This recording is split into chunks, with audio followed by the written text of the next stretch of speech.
إلى حضرة النبي المصطفى سيدنا محمد صلى الله عليه وسلم وعلى آله وصحبه أجمعين وإلى كافة عباد الله الصالحين. الفاتحة.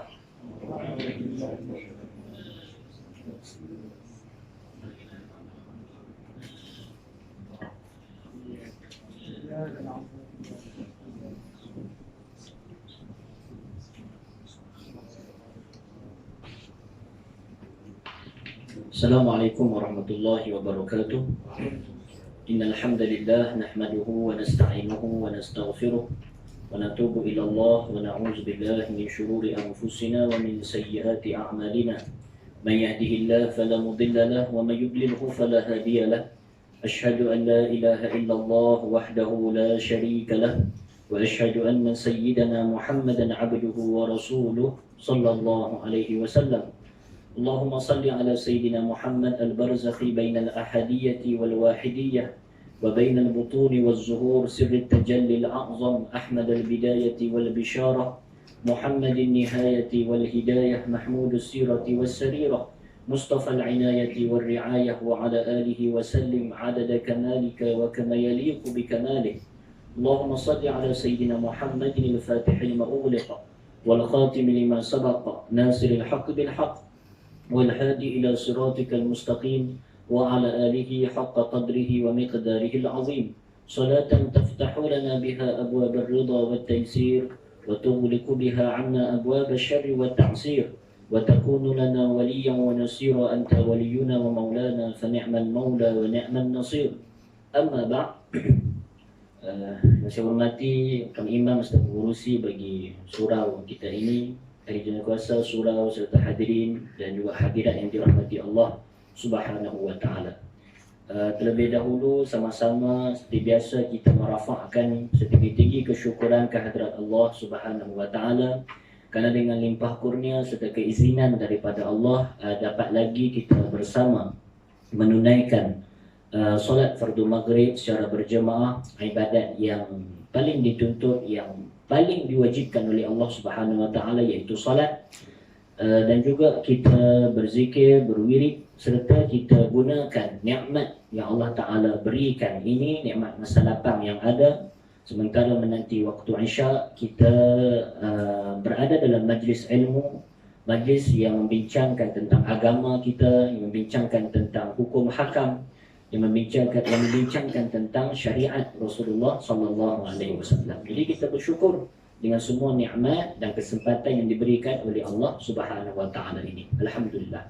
Hadirin dirahmati Allah, pada malam ini dan ataupun kita sekarang ini berada di fasa kedua bulan Syaban. Kita makin mendekati bulan yang ditunggu-tunggu, iaitu bulan Ramadan Al-Mubarak, bulan keampunan, bulan yang dikatakan sebagai pesta ibadah kepada hamba-hamba Allah, dan juga bulan yang dijanjikan keampunan oleh Allah Subhanahu wa taala. Jadinya bersempena dengan kedatangan Ramadan Al-Mubarak yang sudah tidak lama lagi, jadi pada malam ni, semalam saya mesej Cik Hamzah untuk kita buat satu tajuk khusus membincangkan tentang sahabat sedikit mengenai hukum hakam puasa. Sebab kita nak buat tajuk ini ialah kerana kita tidak mahu apabila tibanya bulan Ramadan kita puasa, ya puasa, tetapi hukum hakamnya kita tidak tahu. Hukum hakamnya kita buat halai balai. Sedangkan nak dapat ibadat puasa ni, mana kata macam ibadat lain juga, nak kena ada ilmu dulu buat, kemudian baru Tuhan terima. Ada kena macam tu. Dia tak boleh buat ikut orang, dia tak boleh buat ikut macam tu lah kot, macam tu lah kot, tak boleh. Mana kata kita kena belajar. Tapi jangan risau, kita belajar yang simple-simple saja, yang ada hukum hakam yang mungkin kita dah tahu dan ada juga yang kita belum tahu. Kita kongsikan pada malam ini insya-Allah. Jadi kita nak menghidupkan Ramadan yang akan tiba nanti ini, kita nak hidupkan yang pertama sekali, kita nak hidupkan dengan ilmu dahulu. Ini persediaan kita nak masuk Ramadan, persediaan yang paling kita perlu sedia nak masuk bulan Ramadan, persediaan daripada segi ilmu. Itu yang kita kena kita kena beri perhatian dahulu. Adapun ibadat-ibadat sepanjang bulan Ramadan, baca Quran ke tarawih ke, itu selalulah. Itu memang kita nak buat. Cuma kita nak perkemah. Tahun ini ibadat kita dalam bulan Ramadan pun kemah, hukum hakam mengenai puasa dalam bulan Ramadan pun kita kemah, insya-Allah. Jadi kita nak kongsikan sedikit pada malam ini tentang fiqhus siyam, fiqh puasa ataupun hukum hakam puasa. Boleh nak? Baik. Maka apabila kita membincangkan tentang puasa, seperti biasa kita nak tahu dulu apa dia pengertian kepada puasa, ataupun kita panggil ta'rif ataupun definisi kepada puasa. Puasa daripada sudut bahasa, dalam bahasa Arab kita panggil saum ataupun siyam. Boleh? Daripada segi bahasa Arab, maksud apa puasa ni? Maksudnya al-imsaku mutlaqan, semata-mata menahan diri. Itulah puasa dari sudut bahasa. Kita 10 minit sebelum nak masuk waktu subuh, adanya waktu imsak. Mana apa imsak tu? Imsak tu tahan diri.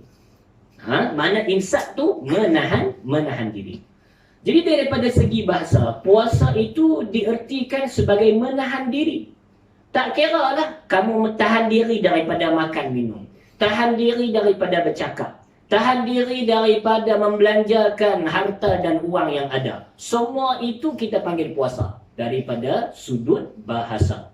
Karena itu, apabila Sayyidatuna Maryam alaihassalam mengandungkan Nabi Isa alaihassalam, maka Sayyidatuna Maryam tak tahu macam mana dia nak balik nak menghadap orang kampung dia.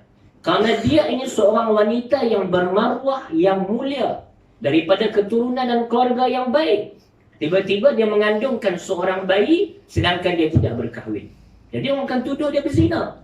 Jadi macam mana Sayyidatuna Maryam nak balik jumpa orang kampung, nak berhadapan dengan orang yang akan caci dan maki dia tu? Maka ketika itulah Allah Subhanahu Wa Taala rekodkan perkataan Sayyidina Maryam dalam Quran. Sayyidatuna Maryam sebut, inni nazartu lirrahmani sawma falan ukallima al-yawma insiya. Sayyidatuna Maryam kata, sesungguhnya aku bernazar kepada Allah untuk aku berpuasa. Puasa lagu mana? Falan ukallima al-yawma insiya. Aku tak akan bercakap langsung. Jika mana orang kata apa kat aku nazar aku nak puasa. Puasa dia waktu tu, puasa tak mau cakap. Tahan diri tak mau cakap. Ini serba sedikit mengenai pengertian puasa daripada sudut bahasa. Daripada sudut syarak, apakah makna puasa? Ibadat puasa ni makna apa dia? Imsakun an jami'il mufattirat. Puasa ialah satu keadaan kita tahan diri kita daripada perkara-perkara yang membatalkan puasa tersebut. Tahan diri daripada perkara yang membatalkan puasa. Bila? Daripada subuh sampai maghrib. Tahan lagu tu saja ke? Tidak, dengan niat yang khusus. Itu makna puasa daripada sudut syarak ataupun agama kita. Tahan diri daripada perkara yang membatalkan puasa, dan hari ini kita akan bahas nanti. Daripada subuh sampai ke maghrib, dan kita tahan tu dengan niat berpuasa kerana Allah. Boleh nak? Itu definisi ringkas mengenai saum ataupun siyam, iaitu puasa. Mana dalil kata wajib berpuasa? Kita semua tahu. Ya ayyuhalladzina amanu, wahai orang beriman, kutiba alaikumus siyam kama kutiba alal ladzina min qablikum la'allakum tattaqun. Sedia maklum. Bila umat Islam kena puasa, sejarah pensyariatan puasa ni bila kita boleh catat, umat Islam diwajibkan berpuasa pada bulan Sya'ban tahun kedua hijrah. Nabi hijrah ke Madinah tahun pertama, tahun kedua bulan Sya'ban disuruh umat Islam pada ketika itu berpuasa. Satu maklumat lagi, sepanjang hidup Nabi SAW, Nabi kita berpuasa sebanyak 9 kali bulan Ramadan. 9 kali bulan Ramadan, satu bulan penuh, 9, betul tak? Satu bulan penuh, hak 9 tu bulan yang kurang. Bulan penuh tu maksud kata cukup 30 hari. Okey? Hak berbaki, 9 yang berbaki tu syahrun naqis, bulan yang tak cukup, 29 hari saja. Okey? Baik. Ramadan ialah bulan yang ke-9 daripada bulan-bulan hijrah. Dan kenapa dinamakan Ramadan? Ramadan ini berasal daripada perkataan Ramda. Ra, Mim, Dad, Alif, Hamzah. Ramda. Ramadan, kalau orang tanya kita, Ramadan ni berasal pada kalimah mana? Berasal pada kalimah Ramda. Apa maksud Ramda? Syiddatul har, bersangatan panas. Pasal apa panas? Sebab dulu orang Arab bila dia nak pilih ataupun nak bubuh nama dekat bulan tu, tiba-tiba sampai satu bulan ni, bulan tu tersangat panas. Tengok-tengok bulan tu bila panas, dia penamakan bulan tu bulan Ramadan. Gitu. Itu satu cerita. Cerita yang lain pula, kenapa dinamakan Ramadan? Li'annahu yarmiduz zunub. Kerana bulan Ramadan itu bulan yang membakar dosa-dosa kita. Karena itu dinamakan Ramadan. Jadi ada dua cerita. Kenapa bulan Ramadan dinamakan bulan Ramadan? Pertama kerana bersangatan panas. Kedua kerana bulan itu bulan yang membakar dosa dan kesilapan, kesalahan kita. Boleh? Apa kelebihan orang yang berpuasa? Disebutkan dalam hadis riwayat Al-Imam An-Nasa'i, Nabi SAW sebut, man shama yawman fi sabilillah ba'adallahu minhu jahannam masirata mi'ata amin. Sesiapa yang berpuasa sehari sahaja di jalan Allah, Allah Ta'ala akan menjauhkan dia daripada api neraka sejauh 100 tahun perjalanan. Akan jauh pada api neraka orang yang berpuasa. Lagi pula, dalam hadis yang diriwayatkan oleh Al-Imam Al-Bukhari dan juga Muslim, Nabi SAW sebut, Lisa'imi farhatan. Orang yang berpuasa akan dapat dua kegembiraan. Idza aftara farih. Bila dibuka puasa, dia akan lega, seronok. Yalah, letih, dahaga sepanjang hari itu bila buka puasa, Alhamdulillah, lega. Itu keseronokan, kepuasan di dunia. Tapi yang paling penting, keseronokan yang kedua itu bila wa idza laqiyallah fariha bisawmih. Orang puasa ini bila dijumpa dengan Allah Taala di akhirat nanti, dia akan bergembira dengan puasa di dunia dahulu. Itu kelebihan orang yang berpuasa. Dalam hadis yang lain diriwayatkan oleh Al-Imam Ad-Dailami dalam Musnad Firdaus, Nabi SAW sebut, samtus saim tasbih. Diamnya orang yang berpuasa itu dinilai sebagai tasbih. Wa naumuhu ibadah. Tidurnya orang berpuasa itu dinilai sebagai satu bentuk ibadat. Wa du'a'uhu mustajab. Doanya itu mustajab. Kita punya budaya kita macam mana kalau berdoa waktu puasa? Kita selalu doa bila nak buka puasa. Sebagaimana kita doa waktu ni mustajab kan? Betul tak? Kita kena ubah. Sebab apa? Doa orang yang berpuasa bukan sahaja mustajab di waktu berbuka. Sebab Nabi sebut wa du'a'uhu mustajab. Doanya mustajab. Daripada subuh dia puasa sampai maghrib buka puasa, sepanjang tu semua doa dia mustajab. Bukan waktu buka puasa saja. Jadi di samping kita buat ibadat waktu puasa tu, kita baca Quran, berzikir dan sebagainya, kita kena banyak berdoa. Sebab doa orang yang berpuasa dalam tempoh dia berpuasa, bukan waktu berbuka sahaja, kesemuanya mustajab. Ini kelebihan berpuasa. Boleh? Wa amaluhu mudha'af. Dan amalan-amalan yang dilakukan oleh orang berpuasa itu digandakan pahalanya oleh Allah. Itu semua sebab sedikit mengenai hadis kelebihan orang yang berpuasa. Seterusnya kita nak tengok, bila kita puasa, kita nak puasa kita sah. Ada syarat dia untuk puasa kita sah. Terpenuhi semua syarat ini, puasa kita sah. Ada berapa? Ada 4 syarat sahaja. Yang pertama, Islam. Seorang yang berpuasa disyaratkan Islam sepanjang hari ketika dia berpuasa. Seandainya 1 detik dia murtad ketika berpuasa, maka puasanya terus tidak sah dan batal. Boleh? Mungkin dia puasa elok dah sampai pukul 10. 1 minit murtad. Pasal apa murtad? Oh, dia duk tengok kat Facebook ada orang tulis duk pertikai Nabi. Dia rasa macam tulisan tu masuk akal, rasional tulisan tu. Ada bukti. Pertikai Rasulullah, pertikai agama dan sebagainya. Tiba-tiba dengan itu dia share, dia like, dia jatuh murtad. Hanya dengan menekan handphone saja boleh jatuh murtad di zaman akhir zaman sekarang ini. Bahaya. Pukul 10 dia murtad. Tiba-tiba dia tersedar. Uish, salah ni aku buat ni. Aku duk sokong penyataan-penyataan, tulisan-tulisan yang menghina Nabi, yang mempertikaikan Nabi. 1 minit dia bertaubat. Waktu tu di tengah puasa. Macam mana puasa dia? Batal. Sebab apa batal? Kita mengaji nak sah puasa seseorang itu mesti Islam sepanjang hari. Walau 1 saat dia murtad, batal puasa dia. Baik, puasa dia batal. Lepas tu dia boleh makan? Tak boleh, kena wajib menahan diri juga. Bukan sebab puasa, tetapi dia tahan diri itu untuk menghormati bulan Ramadan. Boleh faham tak? Dia wajib tahan juga macam orang lain. Maghrib baru boleh makan. Boleh? Syarat yang pertama, Islam. Syarat yang kedua, berakal ataupun waras. Seseorang yang berpuasa, kalau nak sah puasa dia, mesti berakal dan waras daripada subuh sampai ke maghrib.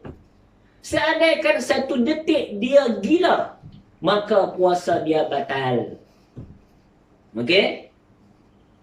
Kalau dia gila tak sengaja, macam mana? Tiba-tiba penyakit dia main. Lagu mana puasa dia? Puasa dia tetap batal, cumanya dia tak berdosa dan tak perlu qada. Tu kalau gila tak sengaja. Kalau gila sengaja, dia buat sesuatu yang menyebabkan dia gila, tu puasa dia batal dan dia kena qada. Boleh tak? Syarat yang kedua, berakal berwaras. Syarat yang ketiga, seseorang yang nak sah puasanya, ini lebih pada orang perempuan, iaitu suci daripada haid dan nifas. Sepanjang hari berpuasa. 1 detik sahaja haid dan nifas mai, batal puasa dia. Okey? Dan yang keempat, dia tahu hari yang dia nak puasa itu, hari itu tidak dilarang oleh syarak untuk berpuasa. Boleh? Jadi ada 4. Islam, berakal, suci daripada haid dan nifas. Dia tahu hari itu syarak bagi dia puasa. Sebab ada hari yang syariat tak bagi kita puasa. Mana kita ada puasa yang haram. Okey? Puasa haram ini terbahagi kepada 2. Ada puasa haram tapi sah. Ada puasa haram dan tak sah. Puasa haram tapi sah macam mana? Puasa sunat seorang isteri tanpa keizinan suami. Puasa itu haram tetapi sah. Okey? Maka isteri kalau nak puasa sunat perlu minta izin daripada suami. Boleh? Bahagian kedua, puasa yang haram dan tidak sah. Begitu. Mana? Puasa hari raya Aidilfitri. Puasa pada hari raya Aidil Adha. Puasa pada hari Tashriq 11, 12, 13 Zulhijjah. Okey? Hari raya Aidilfitri, Aidil Adha, hari Tashriq tak boleh puasa. Yang keempat apa dia? Puasa pada separuh kedua bulan Sya'ban. Haram dalam mazhab Syafi'i. Haram seseorang itu berpuasa pada separuh kedua bulan Sya'ban. Mazhab lain kita tak mahu cerita lah. Kita nak cerita mazhab Syafi'i saja. Haram. Baik. Separuh kedua bila? 16 sampai habis. Itu separuh kedua. Cuma, kalau seseorang tu nak puasa juga, boleh tak? Boleh. Okey? Kita sebut, seseorang diharamkan berpuasa pada separuh kedua bulan Sya'ban. Kecuali 3 keadaan. Yang pertama, dia nak kena qada puasa dia. Contoh bagi orang perempuan, tak qada lagi puasa, tiba-tiba teringat hari ni, berapa Sya'ban? 19, 20. Tak ingat, oh hanya ada tak puasa, ada tak qada lagi. Kena qada. Boleh qada separuh kedua bulan, pada separuh kedua bulan Sya'ban. Baik. Seterusnya, dia ada puasa mingguan. Isnin Khamis selalu puasa. Contohnya, maka dia dibenarkan puasa pada separuh kedua bulan Sya'ban. Okey? Dia ada adat puasa Isnin Khamis. Dan adat puasa Isnin Khamis ni tak perlu bertahun-tahun. Sekali buat saja sudah cukup. Contohlah, hari ni hari Khamis. Contoh hari Khamis. Okey? Minggu lepas hari Khamis tak masuk lagi separuh kedua bulan Sya'ban. Dia puasa dan minggu lepas hari Khamis baru nak mula. Puasa sekali tu ya Khamis. Separuh masa pertama dia puasa Khamis. Khamis yang nak main ni, Khamis ni dah masuk separuh kedua dah. Boleh tak dia puasa? Boleh. Sebab apa? Dia biasa puasa Khamis minggu lepas. Walaupun sekali. Okey? Dan yang ketiga, kalau nak puasa juga pada separuh kedua bulan Sya'ban, dia kena sambung separuh pertama dengan separuh kedua. Dia tak biasa puasa 1 sampai 14 Sya'ban, dia tak biasa puasa. Tiba-tiba dapat hidayah, tak tahu macam mana, 15 Sya'ban dia nak puasa. Sunat puasa 15 Sya'ban. Kerana nisfu Sya'ban, malam nisfu Sya'ban sunat kita buat ibadat. Siang pada nisfu Sya'ban tu, 15 Sya'ban tu, kita sunat puasa. Tiba-tiba 15 tu dia puasa. Maka dibenarkan 16 puasa. 16 dia puasa, dibenarkan 17 dia puasa. 17 dia puasa, 18 dia dibenarkan puasa dan dia puasa. Tengok-tengok 19 hari bulan dia tak puasa. Boleh tak nak puasa 20 hari bulan? Ha? 15 puasa, 16 puasa, 17 puasa, 18 puasa, 19 tak puasa. 20 dia nak puasa balik. Boleh tak? Kita mengaji kalau sambung separuh masa pertama dengan kedua. Boleh puasa tu separuh kedua bulan Sya'ban. Ha? Kalau dalam situasi tadi 15 puasa, 16 puasa, 17 puasa, 18 puasa, 19 dia tak puasa. 20 tu kalau dia nak continue tak boleh dah. Kalau nak sambung sampai habis. Boleh tak? Itu sobat sedikit mengenai puasa pada separuh kedua bulan Sya'ban. Mazhab lain ya, mazhab lain kata, ada yang kata tak ada masalah nak puasa separuh kedua bulan Sya'ban pun tak ada masalah. Okey, tapi kita tak bincang. Kita bincang mazhab Syafi'i saja. Boleh? Dan hari yang terakhir ada 5 kategori lah. Kategori yang terakhir ialah hari Syak 30 Sya'ban. 30 Sya'ban ada lagi lah kriteria dia untuk jadi hari Syak lah, itu kita tak mau bincang. Maka hari-hari yang kita sebut tu hari yang syariat tak bagi kita puasa. Okey? Maka seseorang kalau dia nak puasa, dia mesti tahu hari itu boleh puasa atau tidak. Boleh tak? Jadi syarat sah puasa ada berapa? 4. Islam, berakal, suci daripada haid dan nifas, dan juga dia mesti tahu hari itu syariat benarkan dia berpuasa. Selesai. Sikit lagi. Syarat wajib puasa. Orang macam mana yang kita katakan wajib puasa, tak puasa berdosa. Okey? Ada beberapa syarat. Yang pertama, bila seseorang tu Islam, maka dia wajib berpuasa. Okey? Yang kedua, seseorang tu bila dah baligh dan juga berakal, wajib puasa. Cumanya, mana-mana orang yang tak baligh lagi. Anak-anak, adik-adik yang tak baligh lagi, umur 7 tahun, kita kena suruh dia puasa dah. Umur 10 tahun, dia tak mau puasa, kena pukul dia. Bila kita sebut pukul ni, jangan kita bayang macam mana mak ayah kita pukul dulu. Orang dulu pukul. Ataupun kita bisa pukul kat anak kita teruk dah. Libas sampai, balok sampai biru, warna pelangi pun dah. Dah. Haram, macam tu haram.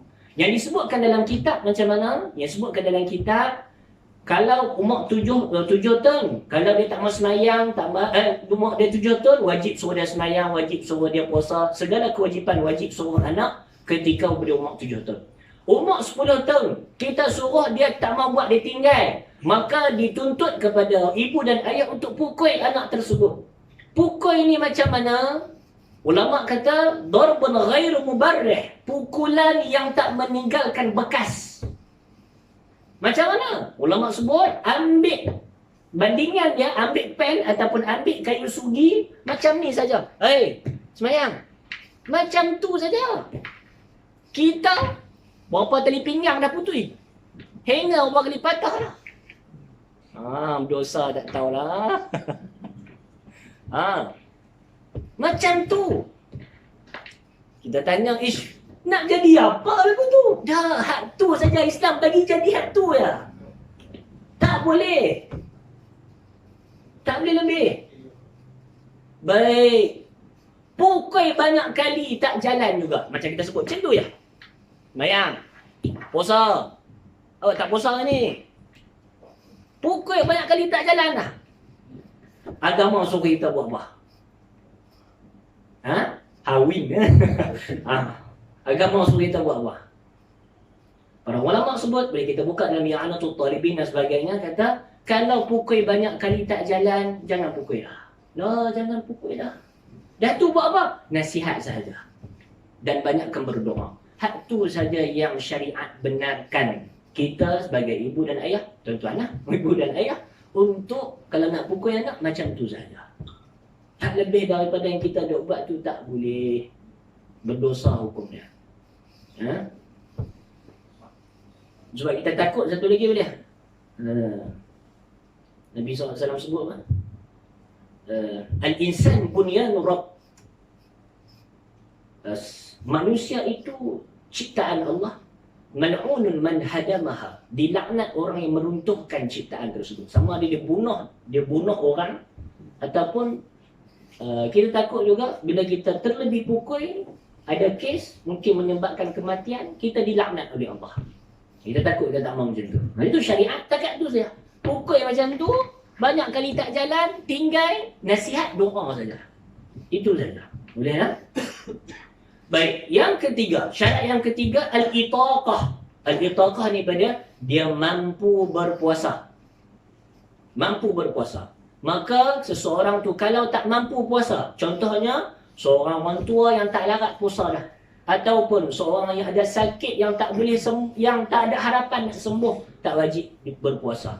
Kerana tak ada syarat wajib puasa ni, kemampuan tu tak ada. Yang keempat, syarat wajib puasa ialah sihat. Hak sakit tak diwajibkan puasa.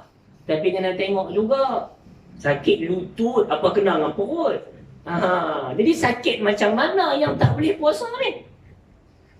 Ambil elok. Sakit yang tak diwajibkan puasa ialah sakit ke arah nak mati. Sakit yang kalau kita puasa akan tambah sakit. Sakit yang kalau kita puasa akan lambat baik. Itu sahaja yang dibenarkan untuk seseorang tak puasa. Boleh tak? Sakit yang nak menyebab nak mati. Sakit yang kalau puasa akan tambah sakit. Sakit yang kalau puasa akan lambat baik. Itu sahaja. Dia diberikan kelonggaran, tak perlu berpuasa. Tak wajib puasa. Dan yang terakhir, iqamah. Iqamah ni pada dia, seseorang tu wajib berpuasa sekiranya dia tidak musafir. Seandainya dia musafir, dibenarkan dia ataupun dia tak wajib berpuasa.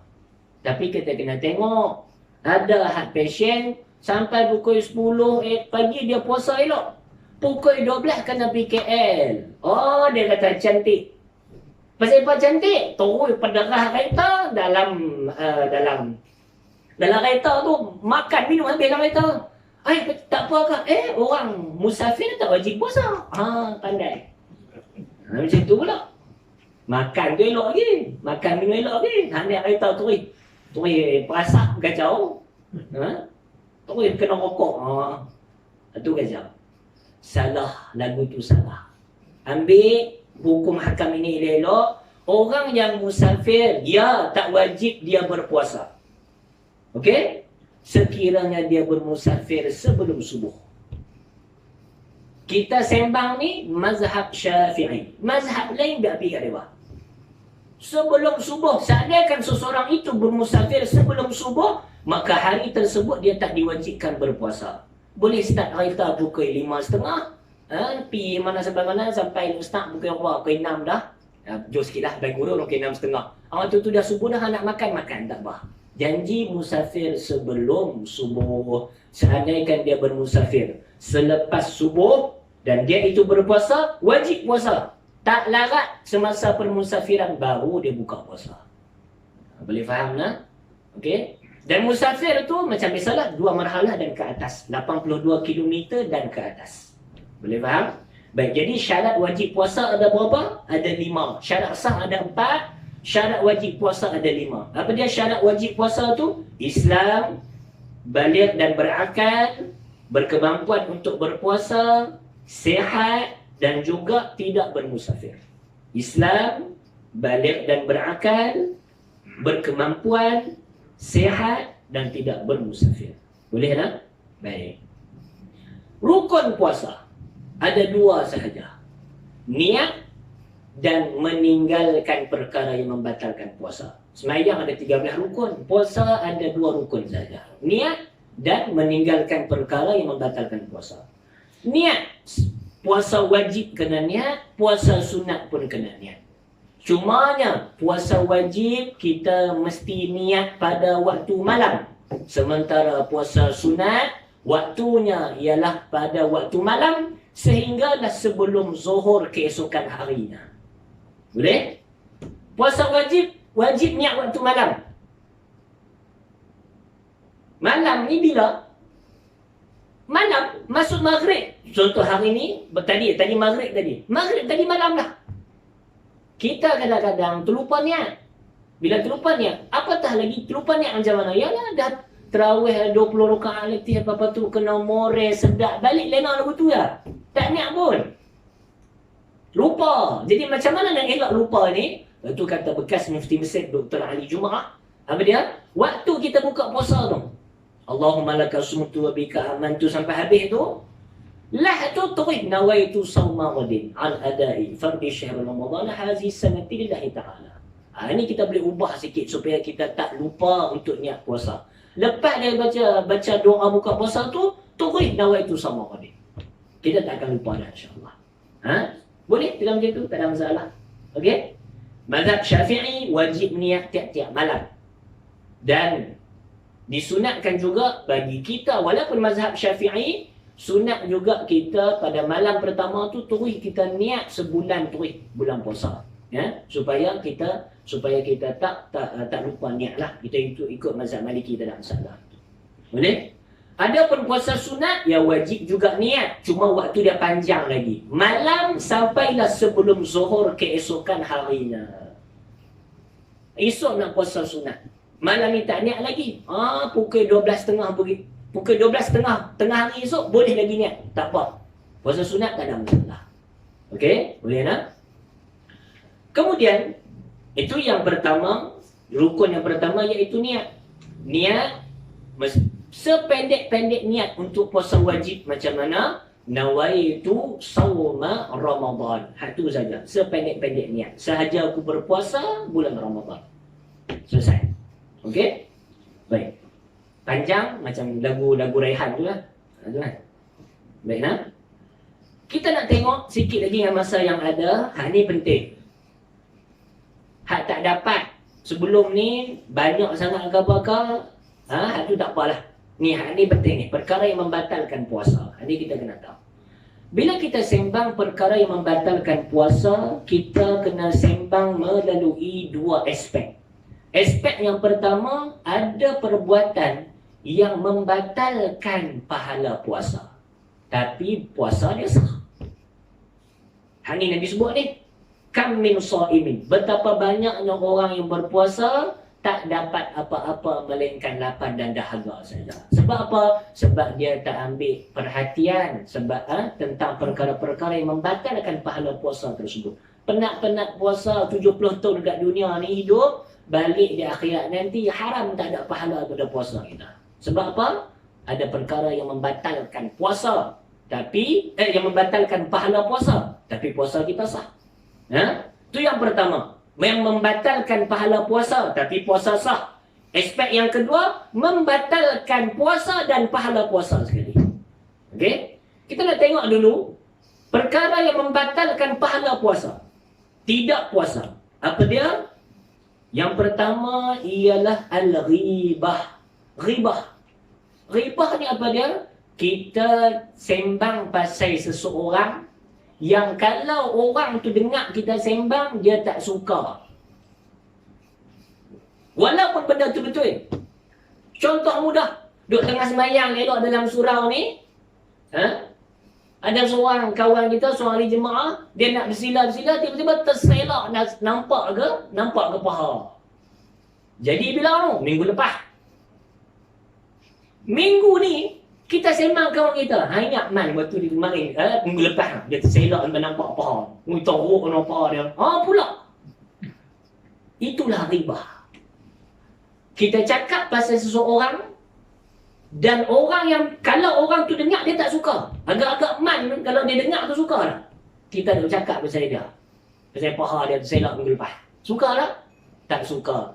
Tapi benda tu betul, jadi suka. Walaupun betul Nabi sebut. Itulah ribah. Duk puasa, 2-3 minit sembang pasal paha man terselak minggu lepas, habis pada puasa. Jaga-jaga. Ribah bukan dosa kecil, dosa besar. Kita dah buat orang banyak kali lah. Tahulah, ribah. Bahaya. Kita kena jaga. Boleh? Yang kedua, namimah. Namimah ni mengadu domba. Yang ketiga, bohong. Ni semua-semua benda ni antara perkara yang membatalkan pahala puasa kita. Boleh? Seterusnya, ni kita nak tengok membatalkan puasa serta pahala puasa. Perkara yang membatalkan puasa yang pertama apa dia? Riddah, murtad. Batal puasa, batal pahala puasa. Perkara yang kedua, haid dan nifas dan wiladah. Haid, nifas, wiladah. Wiladah dia mengandung. Haid batal puasa, nifas batal puasa, mengandung, melahirkan anak pun batal puasa. Boleh? Yang ketiga, gila walaupun 1 detik. Batal puasa dia. Okey?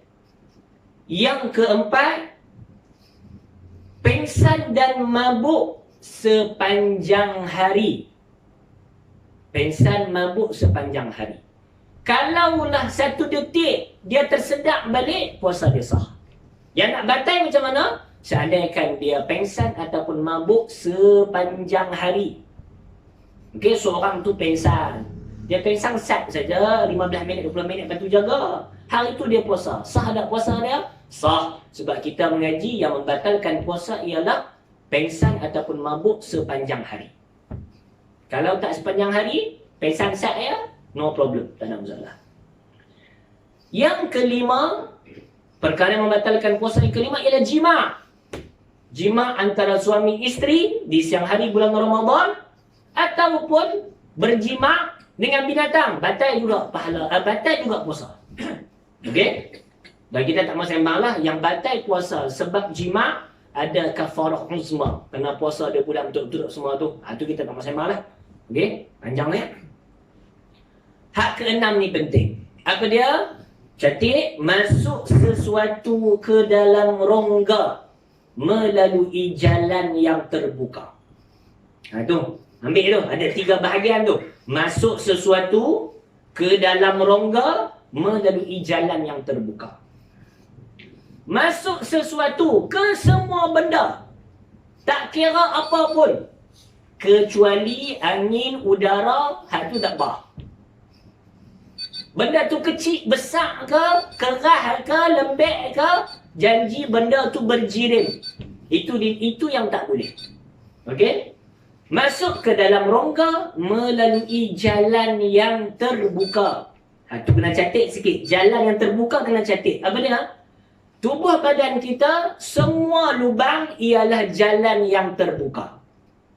Kecuali liang roma, mata, telinga. Seandainya masuk sesuatu ke dalam rongga, seandainya masuk sesuatu ke dalam rongga melalui liang roma ataupun mata ataupun telinga, tidak membatalkan puasa. Okey? Telinga sungguh kan? Tak batal puasa kan? Kalau ambil kata embat terjolok sampai dalam ni, luar ni tak apa lah, tak ada masalah. Kok lah duk kena anak main beretuh, masuk main dalam. Batal tak puasa dia? Saya pilih pendapat yang mudah tetapi tetap dalam mazhab Syafi'i. Pendapat ini dipegang oleh Imam Ghazali. Imam Ghazali ulama mazhab Syafi'i. Dia kata tak, masuk telinga ini tidak dikira sebagai jalan terbuka. Adalah alasan-alasannya adalah. Saya ambil pendapat itu bagi mudah. Karena kita apabila menyampaikan agama, kita cuba untuk menyampaikan agama dalam keadaan yang semudah mungkin bagi orang mudah untuk beramal dengan agama. Jadi saya buat kesimpulan macam tu, ke semua lubang yang ada dalam tubuh, badan kita ini, semuanya jalan terbuka kecuali liang roma, mata dan juga telinga. Okey? Hak lain tu semua jalan yang terbuka. Dalam masalah ni kita nak tengok beberapa isu. Isu yang pertama, apa hukum cucuk pada bulan puasa? Contohlah yang mana dah daftar dah vaksin, bulan puasa nak kena cucuk. Mereka telefon, pakcik, hari ni giliak pakcik. Waktu tu bila? 5 Ramadan. Kita mau pergi cucuk. Batal tak puasa kita? Cucuk tang lengan ni. Batal tak puasa kita? Tak batal. Masih batal. Sebab dia masuk dalam rongga, ialah dalam tubuh badan kita, tapi bukan melalui jalan terbuka. Boleh nak? Baik.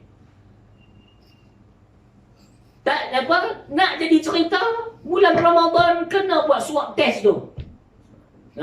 Swab test tu. Test corona tu.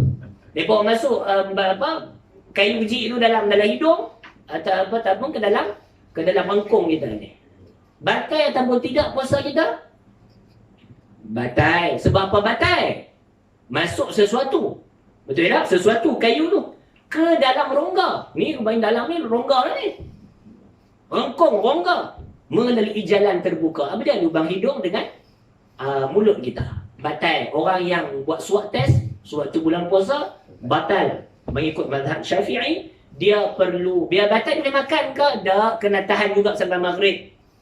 Lepas raya, qada. Boleh nak? Okey? Apa dia lagi? Hukum telan gelema dan hinguih waktu tengah puasa. Hak ni ramai yang tak ambil cakna mengenai perkara ni. Apa hukumnya? Malam ni ambil elok. Dalam mulut kita ada makhraj huruf kha. Tak mana makhraj huruf kha? Untuk guru tajwid ajar, kalau nak tahu makhraj huruf kha, tempat keluar huruf kha ni macam mana? Setiap huruf tu sebelum dia kita letak hamzah ataupun alif. Jadi kha sebelum tu kita letak alif ataupun hamzah, jadi tu itulah makhraj huruf kha. Mana-mana gelema ataupun hinguih yang sampai dekat makhraj huruf kha dan ke atas. Maksud kata kha dan ke atasnya keluar. Kha dan keluar. Okey? Maka wajib kita keluarkan. Tak boleh telan balik, tuan-tuan dan puan yang dirahmati Allah. Okey? Kalau tak mampu lagu mana? Tak mampu tak apa. Tak mampu macam mana? Tengah duk semayang kat masjid. Takkan nak ludah tuish di depan tu. Tengah duk meeting. Meeting di jabat aircon nombor-nombor, takkan ludah atas meja tu. Kalau tak boleh tak apalah. Ya, maksudnya yang boleh kena buat. Okey? Makhraj kha dan ke atas. Sampai dekat kha tu saja, set dalam kepala kena buang dah gelembang dengan hinguih ni. Bawah pada kha ke dalam ni tak apa. Telan tu tak apa. Begitu juga makanan. Cuci gosok gigi elok semua dah. Pukul 9.30 pagi duk rasa daging bakar duk ada datang rengkung. Tapi kita camlah daging bakar tu, dia tak sampai makhraj kha lagi. Jangan duk piwak keluar. Sebab dia duduk dalam keadaan batin. Tak boleh buat keluar. Telan tu tak ada masalah. Penting. Makhraj kha tu dia batu terang orang panggil. Yang mana bawah kha telan tu. Tak ada masalah. Jangan buat keluar. Okey? Kha dan ke atas tu kena buat keluar. Boleh faham tak? Ada lagi, mandi di siang hari pada bulan Ramadan. Takkan hak tu jadi isu juga kot. Ada. Mandi tu mandi apa? Sebab dalam syariat mandi ni ada dua passion. Ada yang mandi syariat suruh mandi. Ada yang mandi syariat tak suruh mandi.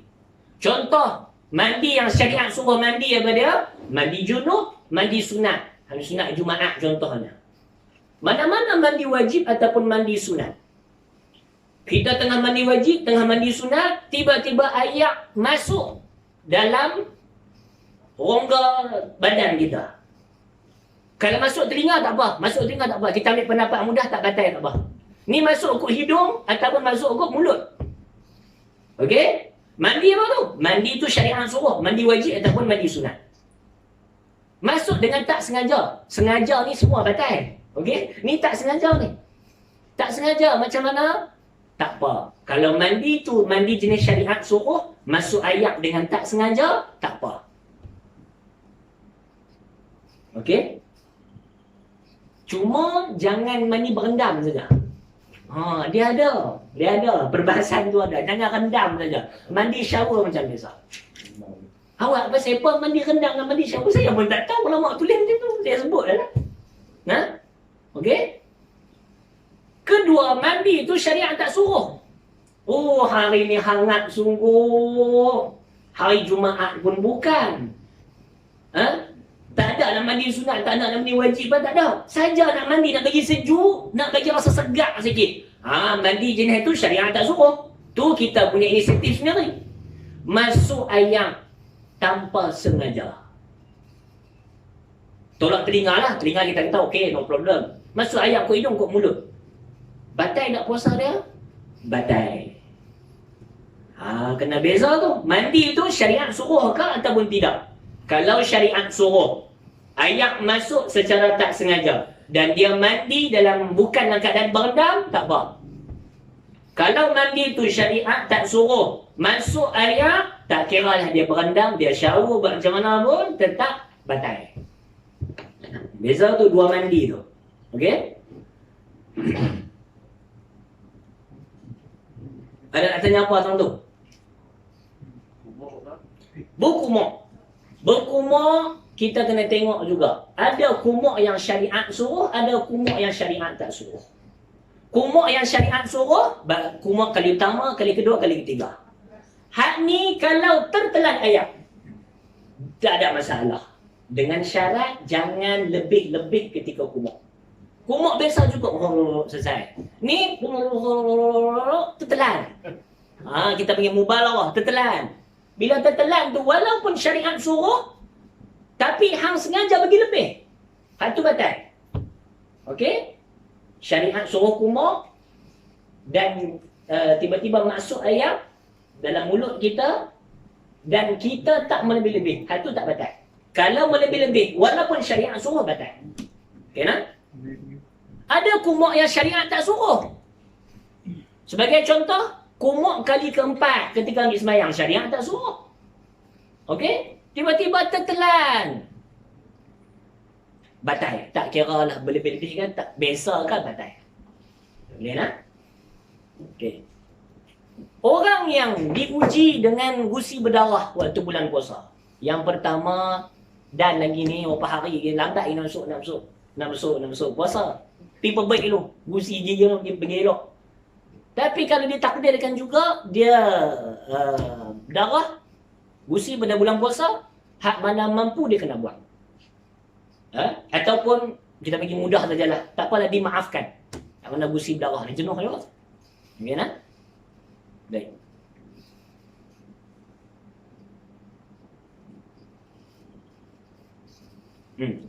Yang membatalkan puasa yang ketujuh, al-istimna, mengeluarkan mani dengan sengaja. Sama ada diri sendiri ataupun dilakukan oleh isteri, tetap batal. Lepas tu kita nak tengok sikit. Hak mana lelaki bini. Apa hukum bercium-ciuman antara lelaki dan isteri pada waktu puasa? Seandainya cium itu membangkitkan nafsu, hukumnya haram. Seandainya cium tak membangkitkan nafsu, tua dah. Biasa dah. Cium perempuan macam cium tiang lah. Lebih kurang tu lah. Hak ni tak ada nafsu apa. Okey? Hak ni khilaful aula. Khilaful aula tu dia sepatutnya hang tak payah cium lah puasa. Tapi hang cium juga tak ada nafsu. Dia tak best lah macam tu lah. Khilaful aula macam tak best lah hang tengah puasa. Macam tu lah. Mudah faham. Okey tak? Boleh? Yang ke-8, perkara membatalkan puasa yang ke-8 ialah muntah dengan sengaja. Okey? Oh, itulah. Selesai. Sikit lagi, yang terakhir. Terkadang bila orang tak puasa ni, kita biasa dengar, dia kena qada, fidyah pun kena. Okey? Ada hak kena qada saja, fidyah tak kena. Mana dia? Kita ambil contoh yang ringkas. Pertamanya, seseorang yang tak berpuasa dan dia perlu qada dan juga perlu bayar fidyah. Tak puasa, dia kena qada dan bayar fidyah. Siapa dia? Perempuan yang hamil ataupun yang duk menyusukan anak. Dia tak puasa tu disebabkan takut mudarat atas anak. Bagi contoh, orang yang tengah hamil, perempuan tengah mengandung. Kalau dia puasa, efek dekat kandungan dia okey. Cuma efek dekat kandungan dia, contohnya. Maka dia tak puasa sebab takut mudarat kat anak. Hak ni kena qada, kena fidyah. Satu kes lagi, tadi dia takut kat anak. Ni dia takut dekat dua-dua. Takut kat diri dia, takut juga dekat anak dia. Kalau dia puasa, badan dia boleh jadi lemah dan dia akan kena sakit. Dan juga anak dia pun akan turut terkesan kalau dia puasa. Dia takut kedua-dua. Takut mudarat atas diri dia, takut mudarat atas dekat kandungan dia. Hak ni ulama kata kena qada sahaja, tak wajib fidyah. Boleh lah? Jadi ini khusus kepada kaum wanita lah. Okey? Fidyah tu apa dia? Fidyah itu mana-mana hari yang tidak berpuasa dikadarkan dengan satu cupak. Satu cupak, saya tanya kawan saya, lelah ni dah dulu lepas dia saya tanya RM1.8 ataupun RM2 lah. Kita katakan RM2. 10 hari tak puasa, kalilah dengan RM2. Dapat RM20. Bayarlah dekat fakir miskin. Hak tu sahaja fidyah. Tak gaduh penimpala. Begitu juga orang tua yang tak larat puasa dah. Umur 97 boleh puasa lagi. Ada orang boleh puasa 97. Siapa dia? Mahathir kan? Boleh puasa lagi kot. Boleh puasa lagi, tu tak apa. Umur 150. Tak boleh lah. Tak boleh puasa dah. Tapi hidup lagi. Hak ni tidak diwajibkan puasa, cuma kena bayar fidyah saja. 30 hari tak puasa, kali dengan RM2. Bawah, RM60 lah. Itu je lah dia bayar.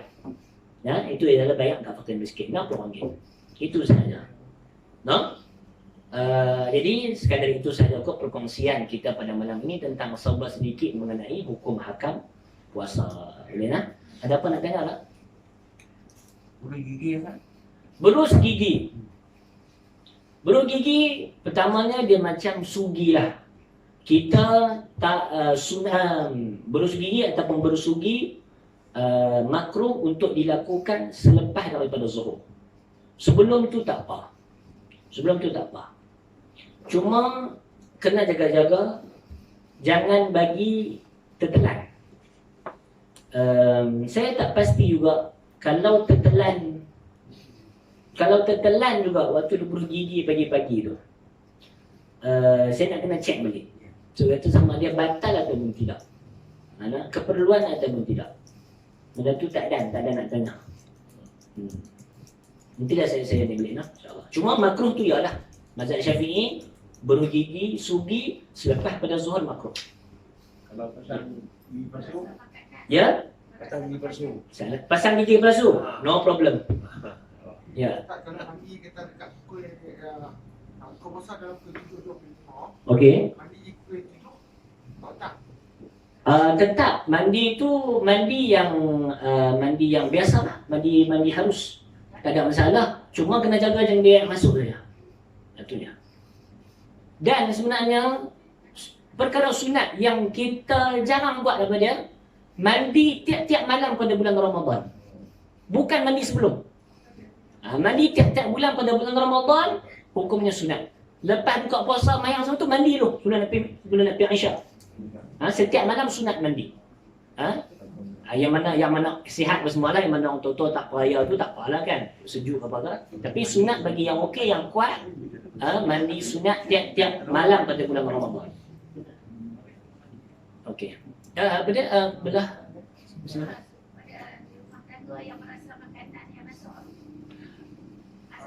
Boleh, jangan telan sajalah. Dan tidak makruh. Suami rasa makruh. Sebab suami tak rasa. Yang tak makruh ialah yang ada hajat. Ialah orang si isteri ada hajat lah, dia nak tahu makanan tu okey ke tak. Suami tak ada hajat. Suami makruh, isteri tak makruh kalau rasa makanan. Melainkan kalau suami tu masak, tak makruh. Yalah, yang mana ada hajat tak makruh lah. Okey. Ada lagi soalan?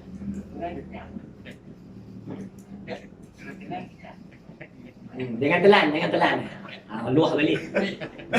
Telan ada hajat, tak ada hajat, batal.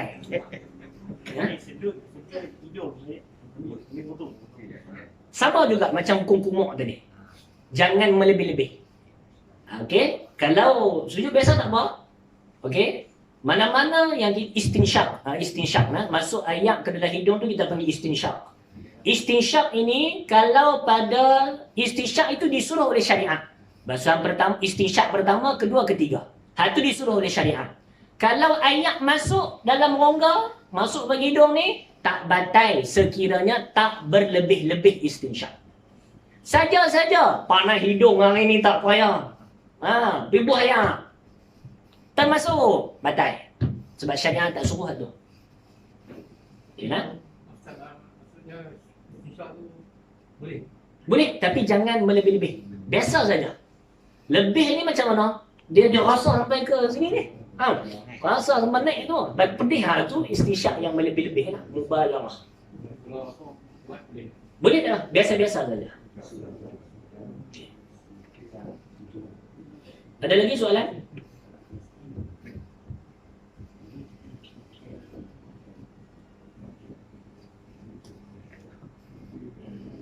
Tak ada nak? Boleh nak? Boleh nak? Okay. Kadang itu dahulu insya-Allah. Saya minta ampun, minta maaf kalau ada kesilapan dan kesalahan dan sebagainya. Dan insya-Allah selamat menghabiskan fasa kedua bulan Sya'ban. Kita selamat menyambut Ramadan dengan beberapa quick revision yang kita buat mengenai hukum puasa pada hari ini. Semoga amalan kita semua diterima dan diberkati oleh Allah Subhanahu wa taala. Allahumma amin. Subhanakallahumma wa bihamdika أشهد أن لا إله إلا أنت أستغفرك وأتوب إليك اللهم علمنا ما ينفعنا وانفعنا بما علمتنا وزدنا علما استر عيوبنا يسر أمورنا بلغنا مما يرضيك آمالنا وفقنا نحن يا رب وسائر المسلمين لما تحبه وترضاه يا رب العالمين إن الله وملائكته يصلون على النبي يا أيها الذين آمنوا صلوا عليه وسلموا تسليما اللهم صل وسلم وبارك على سيدنا محمد وعلى آل سيدنا محمد اللهم صل وسلم وبارك على سيدنا محمد وعلى ال سيدنا محمد اللهم صل وسلم وبارك على سيدنا محمد وعلى ال سيدنا محمد السلام عليكم ورحمة الله